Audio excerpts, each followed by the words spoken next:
Now to Campaign 2020, Democrats in Nevada are already casting early votes ahead of this Saturday's caucus. It's the next event in the presidential race. The newest poll shows Bernie Sanders leading Joe Biden by 7 points, with 4 other contenders bunched up behind them. Most of them are focusing on a rival who will not be on the ballot. That is former New York Mayor Mike Bloomberg. The billionaire and former Republican is getting hit over his record and his surge of campaign spending. Chief Washington correspondent Major Garrett joins us. Major, good morning. Good morning. He's not even running in Nevada or South Carolina, so why all the attention on Bloomberg? Well, as we're learning, such things happen when you spend more than $400 million on ads and organization, but skip the first 4 contests and rise in the polls anyway. 10 days ago, roughly, Democrats spoke of unity. Back then, that meant not attacking each other. Now, apparently, it means joining forces against Mike Bloomberg. The American people are sick and tired of billionaires buying elections. Bloomberg's approach seeks to turn the nomination process, with its emphasis on early contests and momentum building, on its head. Jobs creator, leader, problem solver. He's on track to spend more than $415 million before Super Tuesday.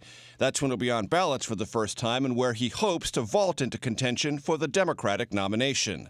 I think he cannot hide behind the airwaves and the money. Bloomberg is also facing criticism for his support of stop and frisk.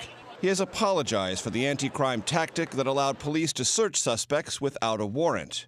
From 2011 to 2012, more than 80% of those stopped were black or Latino. Nearly 90% were found to be innocent. $60 billion can buy you a lot of advertising, but it can't erase your record.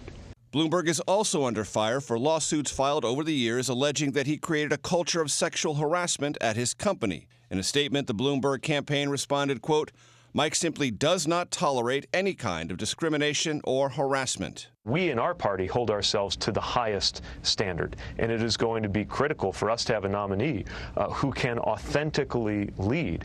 Counselor to the president, Kellyanne Conway, seized on Bloomberg's past comments on stop and frisk. The philosophy was to castigate and denigrate people of color, ignoring President Trump's support for the practice, which he advocated for in Chicago in 2018. Stop and frisk. It works, and it was meant for problems like Chicago. It was meant for it. Stop and frisk.